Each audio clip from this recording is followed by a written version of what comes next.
சிங்காசனம் போடப்பட்டிருக்குதா? என் வாழ்க்கையில் 38 வருஷம் பெதஸ்தா குளக்கரையில் இருந்தவனுக்கு நடக்காதது இயேசு வந்து 38 நிமிஷத்துல நடக்குது. ஆமென். 38 வருடம் பெதஸ்தா குளக்கரையில் இருந்தவனுக்கு நடக்காதது இயேசு வந்து 38 நிமிஷத்துல நடக்குது. நடக்குதா இல்லையா? கிருபையினால் சிங்காசனம் ஸ்தாபிக்கப்படும். நியாயம் விசாரித்து துரிதமாய் நீதி செய்கிற ஒருவர் அதின் மேல்.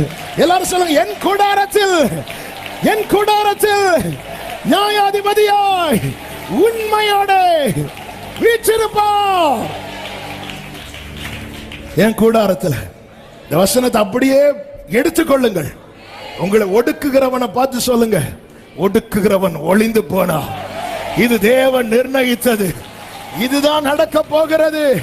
யாக்கோபே, நீ உன் தாவரங்களிலே சுகமாயிருக்கும்படி கர்த்தர் உனக்கு கிருபை செய்வாரா.